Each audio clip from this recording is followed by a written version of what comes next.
इस वक्त की बड़ी खबर आपको बता दें, यूक्रेन में चल रहे युद्ध के बीच पश्चिमी देश और अमेरिका के बीच बड़ी बैठक हुई। इस बैठक में यूक्रेन को सहयोग देने का वादा किया गया। सभी देश जहां एक तरफ यूक्रेन के समर्थन में थे, वहीं इटली ने रूस पर नए प्रतिबंध लगाने की बात कही। बैठक में अमेरिका इटली की बात से पूरी तरह सहमत दिखा। अमेरिकी राष्ट्रपति जो बाइडेन ने ट्वीट कर यूक्रेन को लगातार सहायता देने की बात कही और रूस पर नए और आर्थिक प्रतिबंध लगाने का समर्थन भी किया। अमेरिका के राष्ट्रपति जो बाइडेन ने एक बार फिर यूक्रेन को सहयोग देने की बात को माना। उन्होंने ट्वीट करके लिखा कि उनका देश रूस के आक्रमणकारी नीतियों का विरोध करता है और वो इस युद्ध में यूक्रेन के साथ है। बाइडेन ने कहा कि वो अपने सभी मित्र देशों से इस बारे में बात की है और यूक्रेन को समर्थन और सहयोग देने पर चर्चा की है। बाइडेन ने साफ कर दिया कि अमेरिका समेत पश्चिम के देश रूस के खिलाफ और आर्थिक प्रतिबंध लगाएंगे। वहीं दूसरी तरफ राष्ट्रपति ज़ेलेंस्की ने यूक्रेन के पास हथियारों की कमी की बात कही। उन्होंने आरोप लगाया कि अगर वादे के मुताबिक उनकी सेना को सही वक्त पर आधुनिक हथियार मुहैया करवाए जाते तो अब तक जंग खत्म हो चुकी होती, क्योंकि उनकी सेना इस जंग में अपना खून पसीना एक कर चुकी है। हालांकि उन्होंने इसके लिए किसी देश को सीधे सीधे जिम्मेदार नहीं माना। До всієї тієї зброї, якої потребуємо, яка є у наших партнерів і яка співставна зі зброєю, яку використовує Російська Федерація, ми б уже завершили цю. रूस की हवाई ताकत से यूक्रेन बेदम हो गया, क्योंकि रूसी सेना ने ताबड़तोड़ हवाई हमलों के लिए अपने सबसे घातक जंगी हेलीकॉप्टरों और लड़ाकू विमानों को एक साथ जंग के मैदान में उतार दिया और इनके जरिए किए गए हमलों की तस्वीरें जारी कर रूस ने अपनी हवाई ताकत दिखाई। हालांकि ये हमले किस जगह किए गए वो उसने नहीं बताया, लेकिन हवाई हमलों का जो वीडियो जारी किया गया उसमें रूसी सेना के सबसे खतरनाक का-52 हेलीकॉप्टर एक एयरबेस से हमलों के लिए उड़ान भरने के लिए तैयारी करते दिखाई दिए, जिसके लिए पहले उनमें लोड हथियारों की जांच की गई। इसके बाद इन हेलीकॉप्टरों ने यूक्रेन के सैन्य ठिकानों को अलग अलग दिशाओं से घेरने के लिए दो के ग्रुप बनाकर उड़ान भरनी शुरू कर दी और दुश्मन के ठिकानों के करीब पहुंचते ही उन्होंने टारगेट पर निशाना साधकर मिसाइलें बरसा दी। Воздух-земля и типа воздух-воздух. То есть даже применение по воздушным целям, непосредственно с вертолетами, самолетами противника. वहीं इन हवाई हमलों के दौरान यूक्रेन की ओर से होने वाले किसी पलटवार से निपटने के लिए रूसी सेना के एंटी एयरक्राफ्ट मिसाइल सिस्टम भी वहां मुस्तैद नजर आए। और इस सब के बीच यूक्रेन में रूस के जंगी जहाजों का बड़े पैमाने पर तबाही मचाने का सिलसिला जारी रहा, जिसके सबूत के तौर पर रूस ने एक और वीडियो जारी किया, जिसमें रूसी वायुसेना का सबसे आधुनिक और सबसे नया फाइटर जेट सुखोई 34 उड़ान भरने के लिए रनवे पर पहुंचता दिखाई दिया और उड़ान भरने से पहले जवानों ने इस पर हथियार और घातक मिसाइलें लोड की। इसके बाद लंबी उड़ान भरने के लिए इस लड़ाकू विमान के ऑयल टैंक को फुल किया गया। सभी तैयारियां पुख्ता होने के बाद इसने हमले के लिए उड़ान भरी और चंद मिनटों में ही इसने यूक्रेन की सीमा में घुसकर मिसाइल और बम बरसाने शुरू कर दिए। रूस ने पिछले 24 घंटे में यूक्रेन के कई शहरों पर ताबड़तोड़ हवाई हमले किए। उसके बाद रूस ने दावा किया कि ये हमले यूक्रेन के सैन्य ठिकानों पर हुए, जबकि यूक्रेन का आरोप है कि ज्यादातर हमले उसके रिहायशी इलाकों में किए गए। वहीं तय वक्त में अपने मिशन को अंजाम देने के बाद सुखोई 34 ने रूसी सेना के एयरबेस पर सुरक्षित लैंडिंग की, जबकि वहां पर कुछ और लड़ाकू विमान जंग पर जाने के लिए तैयार खड़े दिखाई दिए। रूस और यूक्रेन युद्ध पर एक और बड़ी खबर, यूरोपियन यूनियन और अमेरिका रूस पर और पाबंदियां लगा सकते हैं। ऐसा माना जा रहा है कि यूरोपियन यूनियन तेल के फील्ड में रूस को बड़ा झटका देने की तैयारी में है। हालांकि इस मौके पर ईयू ने पुतिन सरकार से फिर यूक्रेन में जारी जंग को खत्म करने की मांग की, लेकिन ऐसा न करने पर यूक्रेन को सैन्य मदद जारी रखने की बात कही। इस बीच बाइडेन प्रशासन भी रूस पर प्रतिबंधों का घेरा बढ़ा सकता है, क्योंकि अमेरिका का कहना है कि उसकी तरफ से लगाई रोक का असर रूस की अर्थव्यवस्था पर पड़ने लगा है। कीव के कई इलाकों में रूस की मिसाइलों ने कहर बरपाया। वहां मौजूद गाड़ियों का एक सर्विस सेंटर भी रूसी मिसाइलों का निशाना बन गया। दुश्मन की तरफ से किए गए इस हमले में गाड़ियों की सर्विस करने वाला यह सेंटर पूरी तरह तबाह हो गया, जिसकी कुछ तस्वीरें भी सामने आई। उनमें एक से एक कार की सर्विस करने वाले इस सेंटर को पहचानना ही मुश्किल हो गया। उसकी इमारत से आग की लपटों के साथ इतनी बड़ी मात्रा में धुआं उठता दिखाई दिया कि ऐसी तबाही देखकर रूह कांप उठे। इस हमले में पूरी इमारत लपटों से गिर गई। उसका ऐसा कोई हिस्सा नहीं बचा जो इस मिसाइल अटैक के बाद बच पाया हो। इन हालात में आग को बुझाने पहुंची टीम के भी हाथ पांव फूल गए, लेकिन वो अपने काम में जुटी रही। उन लोगों ने हर मुमकिन कोशिश की इमारत में लगी आग को बुझाने की। इसके लिए उन्होंने वहां हाइड्रोलिक क्रेन की भी मदद ली, लेकिन आग थी कि बुझने के बजाय फैलती जा रही थी। जबरदस्त धुएं के बीच फायर ब्रिगेड की उस टीम को अपने मिशन को पूरा करने में काफी दिक्कतें उठानी पड़ी। फिर भी वो डटे रहे। दमकल के कुछ कर्मचारी इमारत के अलग अलग हिस्सों में पहुंच गए और आग पर काबू पाने के लिए उन्होंने अपनी पूरी जान लगा दी। इस भीषण आग में पूरी इमारत तो तबाह हो ही गई, साथ ही वो गाड़ियां भी राख हो गईं जो मरम्मत के लिए वहां पहुंची थी। वहीं उत्तरी यूक्रेन में जिस चेर्नोबिल परमाणु प्लांट से पिछले महीने के आखिर में रूस की सेना भाग खड़ी हुई थी, यूक्रेन ने उसकी कुछ तस्वीरें जारी करके वहां रूस के मचाए उत्पात के सबूत पेश करने की कोशिश की है। तस्वीरों में चेर्नोबिल प्लांट के इलाके में जगह जगह गहरी नालियां और गड्ढे खुदे नजर आए। जब बंद पड़ा चेर्नोबिल प्लांट रूस की सेना के कब्जे में था, तभी यूक्रेन ने दावा किया था कि रूसी सैनिक वहां के उस इलाके में नालियां खोद रहे हैं जहां रेडिएशन का स्तर सबसे ज्यादा है। इसके बाद खबरें आई थी कि रूस के सैनिकों के शरीर में खतरनाक रेडिएशन फैल गया है और फिर रूस ने परमाणु प्लांट को दोबारा यूक्रेन को सौंप भी दिया था। यूक्रेन पर हमला बोलने के पहले ही दिन यानी 24 फरवरी को ही रूस की सेना ने चेर्नोबिल परमाणु प्लांट पर कब्जा जमा लिया था, लेकिन एक महीने बाद वो वहां से निकल गया। रूस ने यूक्रेन की राजधानी कीव में अमेरिका के एक प्लांट पर हमला कर दिया। जिस अमेरिकी प्लांट को रूस ने अपने निशाने पर लिया, वहां कोल्ड ड्रिंक बनाई जाती थी, जिसके लिए रूस के लड़ाकू विमान काल बनकर वहां पहुंचे और उन्होंने सैकड़ों हेक्टेयर में फैले इस अमेरिकी प्लांट को तबाह कर दिया। रूस ने हमला भी इस प्लांट के उस हिस्से में किया जहां कोल्ड ड्रिंक बनाने का काम किया जाता था। तीनों बड़े बड़े टैंक हैं, इनको ध्वस्त कर दिया है और उसके मलबे आगे बहुत दूर तक फैले हुए हैं। रूस के इस हमले में न केवल अमेरिका की उस कंपनी को नुकसान पहुंचा, बल्कि उस प्लांट के नष्ट हो जाने से यूक्रेन और उसके पड़ोसी देशों में कोल्ड ड्रिंक की सप्लाई भी बंद हो गई। माना जा रहा है कि रूस का यह हमला जंग में अमेरिका की यूक्रेन की मदद का नतीजा है। हाल ही में कोल्ड ड्रिंक बनाने वाली इस कंपनी ने रूस में अपनी फैक्ट्रियां भी बंद कर दी थी। यूक्रेन में जारी हमले के बीच रूस ने कीव के पास मिसाइल फैक्ट्री को निशाना बनाया और उसे ध्वस्त करने की कोशिश की। बताया गया कि यूक्रेन ने नेपच्यून मिसाइल से ही मॉस्को को तबाह किया था और यही वजह है कि रूस ने कीव के पास नेपच्यून मिसाइल बनाने वाली फैक्ट्री पर हमला बोला। इस वक्त कीव में मौजूद न्यूज़ 18 के अरुण कुमार सिंह की ये एक्सक्लूसिव रिपोर्ट आप देखिए। मैं इस वक्त कीव शहर से 20 किलोमीटर दूर एक मिसाइल फैक्ट्री के बाहर खड़ा हूं, जहां रूस ने हमला किया है। रूस ने एयर स्ट्राइक किया कीव के बाहर, जहां उसके मुताबिक नेपच्यून मिसाइल जो यूक्रेन बना रहा था वो इसी फैक्ट्री में बना रहा था। मेरे पीछे जो फैक्ट्री आपको दिखाई दे रही है, हालांकि मिसाइल जहां गिरी है, रूस ने जो एयर स्ट्राइक किया है वहां के विजुअल अंदर के हम नहीं दिखा सकते क्योंकि मिलिट्री ने इस पूरे इलाके को प्रतिबंधित किया हुआ है। किसी की गाड़ी नहीं आ रही है। हम अकेले कोशिश हमने किया यहाँ पर आ करके और आपको तस्वीरें दिखाएं, लेकिन इस फैक्ट्री में नेपच्यून मिसाइल बनती थी यूक्रेन द्वारा। नेपच्यून वही मिसाइल है जो 2014 में क्रीमिया पर जब रूस ने पूरा कब्जा कर लिया, उसके बाद यूक्रेन ने खुद इसको डेवलप किया और इसी नेपच्यून मिसाइल से ही मॉस्को युद्धपोत जो काला सागर में खड़ा था रूस का, उसको डुबोया। यूक्रेन की सेना का दावा है और उसके बाद नाराज पुतिन ने रूस ने ये स्ट्राइक की है ताकि जिस फैक्ट्री में नेपच्यून मिसाइल बन रही है उस फैक्ट्री को ही तबाह कर दिया जाए। कितना नुकसान हुआ, कितनी मिसाइल बर्बाद हुई, इस बाबत कोई जानकारी नहीं क्योंकि पूरा इलाका सील है, वहां हमें नहीं जाने दिया जा रहा है। लेकिन जहां पर रूस की सेनाओं का काल नेपच्यून मिसाइल बनाता था यूक्रेन, उस जगह पर रूस ने हमला किया, एयर स्ट्राइक की है और उस पूरे इंस्टॉलेशन को बर्बाद किया है। लुहांस्क में यूक्रेन की फौज ने एक इमारत की आड़ लेकर रूस के कुछ जवानों पर हमला कर दिया। बताया गया कि जिस बख्तरबंद गाड़ी में रूसी सैनिक सवार थे उसे एक ही निशाने में तबाह कर दिया गया और इस पूरी घटना को ड्रोन कैमरे से रिकॉर्ड किया गया, जिसमें साफ दिखा कि जंग में बर्बाद हो चुकी एक इमारत से गुजरते हुए यूक्रेन के टैंक का गोला सीधे जाकर रूस की उस बख्तरबंद गाड़ी से टकरा गया जिसमें रूस के कुछ सैनिक सवार थे। उस इमारत की आड़ में यूक्रेन ने ऐसा षड्यंत्र रचा कि रूस के वो जवान ये समझ ही नहीं पाए कि आखिर उन पर गोलाबारी किसने की और कहां से की। सामने आई तस्वीरों में यूक्रेन का वो टैंक इमारत की तरफ बढ़ता दिखा और तय दूरी पर पहुंचने के बाद उसने रूस की गाड़ी पर हमला कर दिया। जैसे ही गोला उसके टैंक से छूटा, वहां से धुआं उठा, लेकिन पल भर में वो तबाह हो चुकी उस इमारत के बीच से गुजरा, जिसके बाद रूस की वो बख्तरबंद गाड़ी आग के गोले में तब्दील हो गई।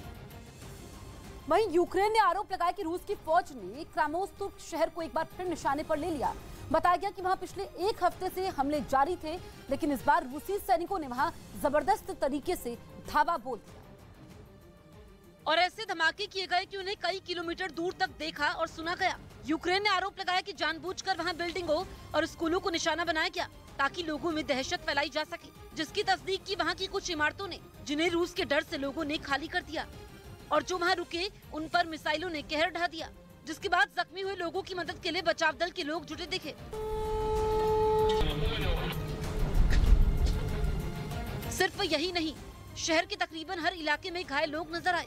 कोई बिल्डिंग के बेसमेंट में कराहता दिखा तो कोई सड़क पर मदद के इंतजार में पड़ा रहा, जिन्हें किसी तरह एम्बुलेंस में बिठाकर अस्पताल तक पहुंचाया गया। दावा किया गया कि इस हमले में यूक्रेन के एक नागरिक की जान भी चली गई। खबर है कि व्लादिमीर पुतिन काला सागर में अपने जंगी जहाज मॉस्कवा पर हुई मौत के आंकड़े छिपाने में जुट गए।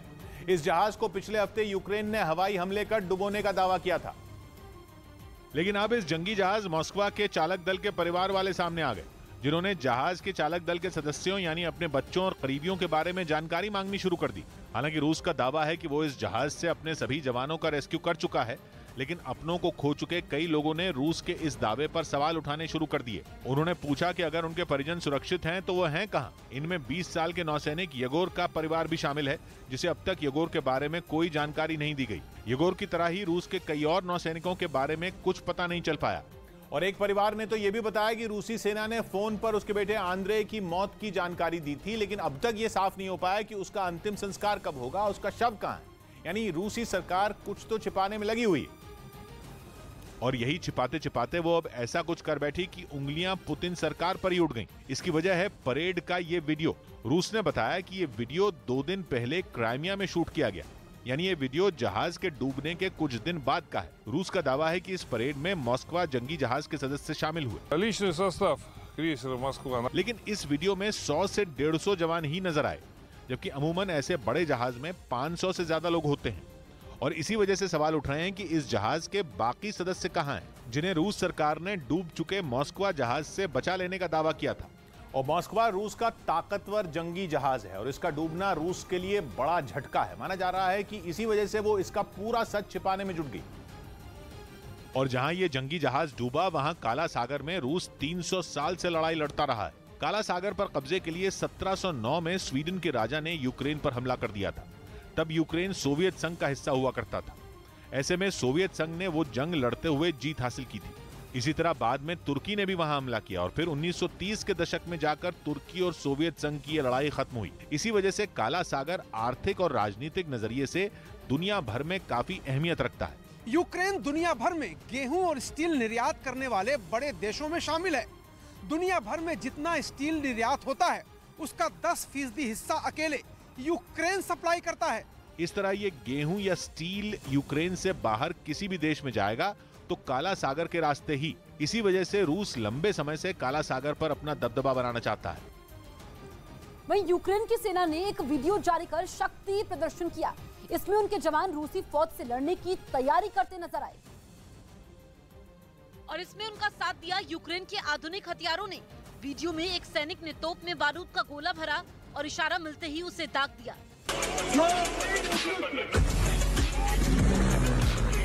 यूक्रेन के रक्षा मंत्रालय की तरफ से जारी किए गए इस वीडियो में सेना के जवान दनादन गोलियां बरसाते नजर आए। कहीं वो पैदल गश्त करते दिखे तो कहीं आसमान से छलांग लगाते नजर आए। इसके अलावा वहां मिसाइलों का जखीरा भी नजर आया। यूक्रेन ने गूगल मैप पर दिखे रूसी सेना के कई ठिकानों की तस्वीरें जारी की। ऐसा कर ज़ेलेंस्की सरकार ने यह बताने की कोशिश की कि उसकी नजर रूस की सेना की हर हरकत पर है। और अपने इसी दावे को मजबूत करने के लिए उसने सोशल मीडिया पर कुछ तस्वीरें शेयर की। इनके जरिए उसने रूस में अलग अलग शहरों में बने फौजी ठिकानों को दिखाया। ऐसी एक तस्वीर में समंदर किनारे पुतिन की सेना का एक जंगी जहाज खड़ा दिखा, जबकि दूसरी तस्वीर में परमाणु हथियार से लैस 2 पनडुब्बियां नजर आईं। इनके ठीक बगल में 2 छोटी पनडुब्बियां भी वहां खड़ी दिखी। इन सब के अलावा वहां परमाणु हमला करने की ताकत रखने वाली मिसाइलें भी थी। इतना ही नहीं, यूक्रेन की सीमा के पास रूसी सेना के एक एयरबेस पर कई लड़ाकू विमान भी खड़े नजर आए। यूक्रेन ने तो पुतिन के परमाणु हथियार रखने वाले ठिकानों की भी पोल खोलने का दावा किया। साथ ही बताया कि उसने खुफिया तरीके से इन तस्वीरों को हासिल किया। असल में ज़ेलेंस्की सरकार ने ऐसा कर ये बताने की कोशिश की कि उसकी पहुंच रूस के अंदर कहां तक है। यूक्रेन ने रूसी हमले की मार झेलने वाले मारिउपोल के थिएटर का एक वीडियो जारी किया। इस थिएटर को रूस ने मार्च में निशाना बनाया था। रूस की बमबारी में ये पूरी तरह तहस नहस हो गया था। जिसकी तस्दीक की वहां से आई इन तस्वीरों ने, जिसमें थिएटर अंदर से जलकर राख हो गया। उसकी सफेद दीवारों पर धमाकों की कालिख नजर आई। हमला इतना जोरदार था कि थिएटर की दीवारें तक ढह गई और उनमें लगे खिड़की दरवाजे तक उखड़ गए। Тысяч. Они же записаны, их там кормили. 1500. Потом детей привезли. इसके अलावा वीडियो में आसपास की इमारतें भी दिखाई दी जो खंडर में बदल चुकी थी, जिसके बाद उनके मलबे ने पूरी सड़क पर कब्जा जमा लिया। अमेरिका ने रूस को आतंकी देश घोषित करने की तैयारी शुरू कर दी। इससे पहले कई मौकों पर खुद यूक्रेन के राष्ट्रपति ज़ेलेंस्की ऐसी ही मांग उठा चुके हैं। और अब अमेरिका ने भी इस तरफ कदम बढ़ाने शुरू कर दिए, यानी बाइडेन प्रशासन रूस को आतंकवाद फैलाने वाले देशों की सूची में शामिल कर सकता है। ये जानकारी अमेरिकी विदेश मंत्रालय के प्रवक्ता नेड प्राइस ने एक इंटरव्यू के दौरान दी। साथ ही उन्होंने बताया कि इस काम को अंजाम तक पहुंचाने के लिए वहां कानून के जानकारों की राय ली जा रही है। अब अमेरिका के कानूनी जानकार ये बताएंगे कि कैसे रूस को आतंकवाद के प्रायोजक देशों की सूची में शामिल किया जाए। यूक्रेन के राष्ट्रपति जेलेंस्की पहले ही जो बाइडेन से रूस को आतंकवाद के प्रायोजक देशों की सूची में शामिल करने की मांग कर चुके हैं। मतलब साफ है कि अमेरिका यूक्रेन के मामले पर रूस को आसानी से छोड़ने के मूड में नहीं है, और अगर वो ऐसा करने में कामयाब रहा तो पहले से प्रतिबंधों की मार झेल रहे रूस की कमर टूटनी तय है। व्हाइट हाउस की तरफ से बताया गया कि राष्ट्रपति बाइडेन जल्द ही इस मामले पर अपनी पार्टी के नेताओं और सहयोगियों के साथ भी बात करेंगे। वहीं यूक्रेन की सरकार ने पुलिस की मदद से कीव के आसपास छापेमार कार्रवाई की, जिसमें रूस का समर्थन करने वाले नेताओं के घरों में छापे मारे गए। इस कार्रवाई में रूस का समर्थन करने वाले विक्टर मदबुचोक के घर से पुलिस ने कई महंगी और आलिशान चीजें जब्त की हैं। बताया गया कि विक्टर पहले से ही यूक्रेन की जेल में बंद हैं। उनके बंगले पर पहुंची टीम को वहां से कई महंगी पेंटिंग्स और सोने चांदी से बनी चीजें अपने कब्जे में ली। यूक्रेन ने आरोप लगाया कि विक्टर और उनका परिवार रूस की सेना की मदद करने में जुटा हुआ था, जिसके बाद ये कार्रवाई हुई है। जापान केमिकल हमले से बचाने के लिए यूक्रेन को मास्क और स्पेशल सूट देगा। असल में यह डर अब भी बना हुआ है कि रूस कभी भी यूक्रेन पर केमिकल हमला कर सकता है, और इसी खतरे से निपटने के लिए जापान ने यूक्रेन की तरफ मदद का हाथ बढ़ाया। जापान के रक्षा मंत्रालय ने बताया कि वो यूक्रेन को केमिकल हमले से बचने के लिए खास तरह के मास्क और सूट देगा। इनकी मदद से केमिकल या जैविक हमला होने पर उससे होने वाले खतरों से बचा जा सकेगा। यानी जंग के मोर्चे पर तैनात ज़ेलेंस्की के जवानों के लिए ये रक्षा कवच साबित होगा। ये सारी चीजें यूक्रेन को युद्ध से बचने के लिए दी जा रही सैन्य मदद के साथ वहां भिजवाई जाएंगी। असल में पिछले हफ्ते यूक्रेन के राष्ट्रपति ज़ेलेंस्की ने कहा था कि रूस उनके देश पर केमिकल हमला कर सकता है। युद्ध की शुरुआत से ही रूस पर इस तरह के आरोप लगने लगे कि उसने यूक्रेन में रासायनिक हथियारों का इस्तेमाल किया या फिर करने वाला है। जापान ने यूक्रेन के लोगों को इस तरह के हमले से बचाने का बीड़ा उठाया है। जापान जल्दी ही यूक्रेन के लिए उपकरणों की खेप भेजने वाला है, जो रासायनिक हमलों की सूरत में यहाँ के लोगों पर उसके प्रभाव को कम करेंगे। इसके अलावा जापान यूक्रेन सरकार को ड्रोन भी देगा ताकि वो रूस के हर हमले का मुकाबला कर सके। यूक्रेन में पिछले 56 दिनों से जारी जंग की वजह से हर तरफ से तबाही, बर्बादी और विध्वंस की तस्वीरें सामने आ रही हैं। इसके बावजूद दोनों देश पीछे हटने को तैयार नहीं है। इस बीच सांसद लेसिया वेसिलेंको ने रूस पर बड़ा आरोप लगाया है। लेसिया ने दावा किया कि इज़्यूम में रूस लोगों को जबरदस्ती रूस की सेना में शामिल होने के लिए दबाव डाल रहा है। इतना ही नहीं, यूक्रेन के लोगों को अपने देश के खिलाफ ही लड़ने के लिए मजबूर भी कर रहा है।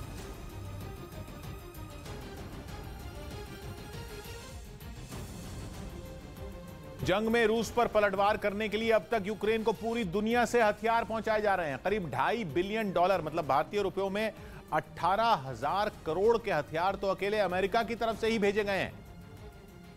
लेकिन सवाल यह उठ रहा है कि इन हथियारों का खर्च आखिर कौन उठा रहा है। मतलब ये कि यूक्रेन में चल रही जंग से आखिर सबसे बड़ा फायदा किसका है? कौन है जो जंग में इस्तेमाल होने वाले बड़े बड़े हथियार बेच रहा है? जंग में इस्तेमाल हो रही मिसाइलें, बम, रॉकेट, फाइटर जेट आखिर किसके खर्च पर यूक्रेन तक पहुंच रहे हैं? पूरी दुनिया को यह पता है कि अमेरिका का सबसे बड़ा कारोबार हथियारों की बिक्री है, लेकिन ये कम ही लोग जानते हैं कि अमेरिका की सरकार खुद कोई हथियार नहीं बनाती। वहां हथियारों को बनाने का सारा काम प्राइवेट कंपनियों के हाथों में है। ऐसी प्राइवेट कंपनियां जिन पर सरकार का कोई कंट्रोल नहीं होता। ये कंपनियां केवल अपने मुनाफे के लिए काम करती हैं, जिन्हें दुनिया के किसी भी मुल्क में हो रही जंग में किसी एक के साथ न तो हमदर्दी होती है, न ही कोई दुश्मनी होती है। लॉकहीड और बोइंग जैसी कंपनियां रक्षा से जुड़े हथियार और उपकरण बनाने के लिए पूरी दुनिया में खास पहचान रखती हैं, लेकिन आमतौर पर जब मिलिट्री एड के तहत अमेरिका या कोई मुल्क हथियार पहुंचाता है तो भी ये कंपनियां अपने हथियार मुफ्त में नहीं देती, बल्कि एक खास तरह का पेमेंट प्लान तैयार किया जाता है। मतलब हथियारों की कीमत तो कंपनियां लेती हैं, लेकिन पैसे देने के लिए कुछ आसान रास्ता निकाल लिया जाता है। दावा यह है कि जिस भी देश से कोई हथियार सहायता के तौर पर भेजे जाते हैं, वहां हथियार बनाने वाली कंपनियां अपने माल का पूरा पैसा लेती हैं। इस बात का किसी हथियार की कीमत पर कोई फर्क नहीं पड़ता कि वो मदद के तौर पर किसी देश को दिए जा रहे हैं या किसी और तरह से दिए जा रहे हैं, लेकिन ये कीमत बाद में उसी देश को देनी पड़ती है जो उन्हें इस्तेमाल करता है। मतलब ये कि मिलिट्री एड या सैनिक सहायता शब्द का मतलब केवल इतना है कि जंग से लड़ने के लिए बेहद कम वक्त में हथियारों की डिलीवरी हो जाए। माना जा रहा है कि इन हथियारों के लिए यूक्रेन को करीब 1% ब्याज के साथ ये रकम 25 से 30 साल के वक्त में देनी होगी। मतलब यह कि जो भी हथियार अभी यूक्रेन को मदद के तौर पर रूस का मुकाबला करने के लिए भेजे जा रहे हैं, उनके लिए यूक्रेन को बहुत भारी कीमत देनी पड़ सकती है, और कीमत भी ऐसी जो उसकी अर्थव्यवस्था को बेहाल कर दे। इसीलिए सवाल यह उठाया जा रहा है कि जिन हथियारों के बूते यूक्रेन अभी रूस को जवाब देने में लगा है, वो हथियार उसकी ही अर्थव्यवस्था को चौपट कर सकते हैं। पहले से बर्बादी के रास्ते पर बढ़ रहे यूक्रेन के लिए इन हथियारों की कीमत देना भारी पड़ सकता है, लेकिन फायदा तो इस खेल में उसी कंपनी का है जिसने ये हथियार बनाए हों। ऐसी कंपनियों की सबसे बड़ी संख्या अमेरिका में है। इतने बड़े पैमाने पर हथियारों की बिक्री इन कंपनियों ने बीते कुछ दशकों में पहले कभी नहीं की थी, जितने बड़े पैमाने पर अब की गई है। लेकिन कमाई के इस मॉडल को अमेरिका ने बड़ी खूबसूरती से छुपा लिया। हालांकि अमेरिका के अलावा यूरोपियन यूनियन ने भी बड़े पैमाने पर हथियार यूक्रेन भेजे हैं। दूसरी तरफ नेटो ने भी रूस को जवाब देने के लिए यूक्रेन तक ड्रोन और मिसाइलें भेजी हैं।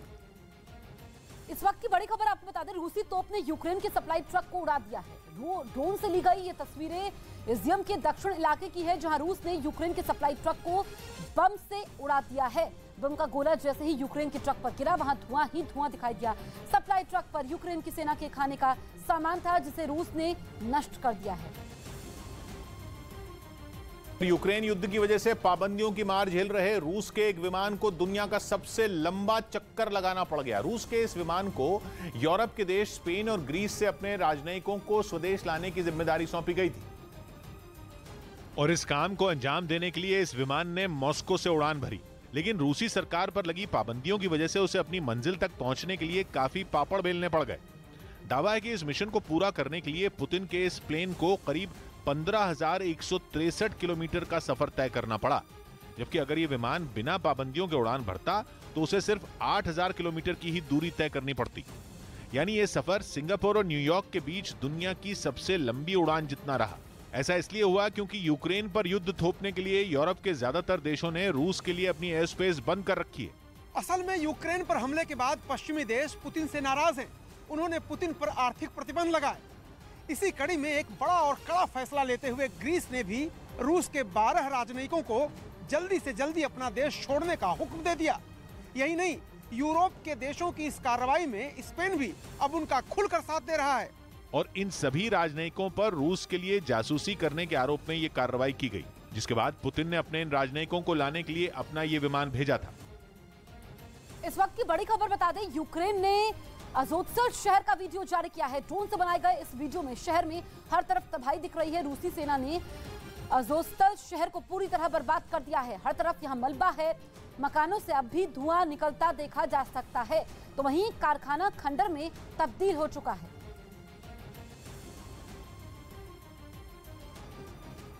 दावा है कि कोरोना संकट ने रूसी राष्ट्रपति व्लादिमीर पुतिन के दिमाग पर गहरा असर डाला और कहा जा रहा है कि उन्हें एक तरह से पागल बना दिया। पुतिन ने 2020 यानी कोरोना की शुरुआत से ही खुद को सभी से अलग रखना शुरू कर दिया था, और इसी का नतीजा है यूक्रेन जंग। ये दावा और किसी ने नहीं बल्कि ब्रिटेन के मशहूर मनोचिकित्सक नोल मैकडर्मिट ने किया। जब से कोरोना शुरू हुआ तभी से पुतिन ने लोगों से दूरी बनानी शुरू कर दी थी।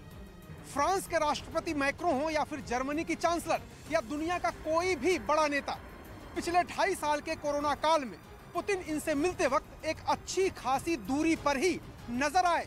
और ऐसी ही एक तस्वीर उस वक्त भी नजर आई जब मैक्रों मॉस्को में पुतिन से मिलने पहुंचे थे। इस दौरान दोनों के बीच टेबल पर काफी दूरी दिखी, जबकि वहां बीच में 6 से 8 लोग बैठ सकते थे।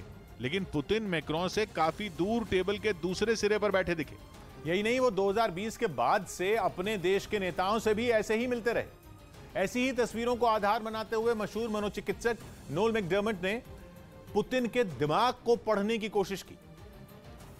और उनका कहना है कि अब पुतिन अपनी ख्याली दुनिया में रहते हैं, वो हकीकत की दुनिया में फर्क नहीं कर पाते। साथ ही कहा जा रहा है कि पुतिन अपने दिमाग में उठने वाली आवाजों से भी खौफ में आ जाते हैं। इतना ही नहीं, लोगों से पहले की तरह नहीं घुलने मिलने की वजह से पुतिन अब बदले बदले से दिखते हैं। यूक्रेन पर हमले के बाद पश्चिमी देश भी पुतिन पर लगातार निजी हमले करते रहे। पिछले दिनों अमेरिकी राष्ट्रपति बाइडेन ने उन्हें सनकी तक कह दिया था। इस वक्त की बहुत बड़ी खबर आपको बता दें, रूस ने 31 और यूरोपीय डिप्लोमेट्स को रूस छोड़ने को कहा है। ये 31 डिप्लोमेट्स यूरोप के 3 देशों से हैं। इसे रूस की टिट फॉर टैट पॉलिसी कहा जा रहा है। कुछ दिन पहले ही हॉलैंड, बेल्जियम और ऑस्ट्रिया ने रूस के राजनयिकों को देश छोड़ने को कहा था। अब रूस ने इन तीनों देशों के राजदूत को मॉस्को छोड़ने का आदेश दिया है। तो ये फरमान सुनाया गया है रूस की तरफ से। 31 राजनयिकों को रूस ने निकाल दिया है। 3 देशों के 31 राजनयिक इसमें शामिल हैं और टिट फॉर टैट पॉलिसी से रूस की कही जा रही है, क्योंकि इससे पहले यूरोप के 3 देशों के राजनयिक निकाले थे और जो 3 देश हैं उन्होंने रूस के राजनयिकों को निकाला था और अब रूस ने भी बदले की कार्रवाई की है।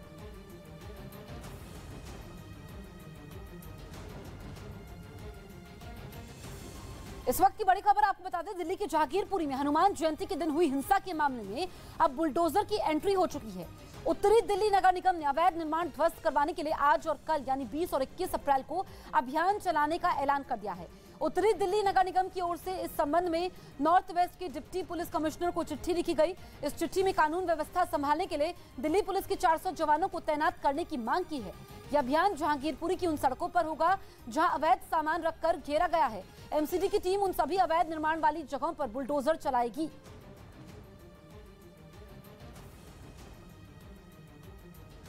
दिल्ली में हिंसा से जुड़ी एक और बड़ी खबर। इस हिंसा में जांच में जुटी दिल्ली क्राइम ब्रांच की टीम पश्चिम बंगाल पहुंच चुकी है। मुख्य आरोपी अंसार की कुंडली खंगाल ने क्राइम ब्रांच की टीम बंगाल पहुंची है। क्राइम ब्रांच की टीम में 3 सदस्य हैं। ये टीम सबसे पहले अंसार की नानी के घर गई, जहां से उसने अंसार के पूरे परिवार की जानकारी जुटाई है। यही टीम अब बंगाल में सोनू शेख और असलम के ठिकाने पर भी जाएगी। तो अंसार के परिवार की जानकारी जुटाई है क्राइम ब्रांच की टीम। अंसार के नानी के घर पश्चिम बंगाल पहुंची है, जहां पर पूछताछ हुई है कि उसके परिवार की पूरी कुंडली खंगालेगी क्राइम ब्रांच। कुछ और लोगों से भी पूछताछ हो सकती है। तो इस वक्त की सबसे बड़ी खबर आपको बता रहे हैं, पूर्वी मिदनापुर पहुंची है दिल्ली पुलिस की टीम। मुख्य आरोपी के ठिकाने पर पहुंची है, पूछताछ की है। ये अंसार की नानी का घर बताया जाता है, जहां पर इस वक्त क्राइम ब्रांच की टीम मौजूद है।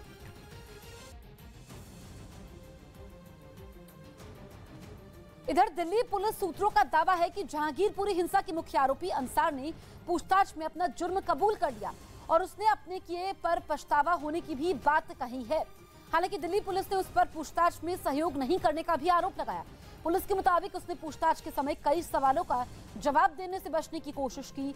यही वजह है कि क्राइम ब्रांच की टीम अब इस मामले के दूसरे आरोपियों से उसका आमना सामना करवाने की तैयारी में है, ताकि अंसार के झूठ का पर्दाफाश हो पाए। वहीं इस मामले में पुलिस ने एक और आरोपी दिलशाद को गिरफ्तार कर लिया है।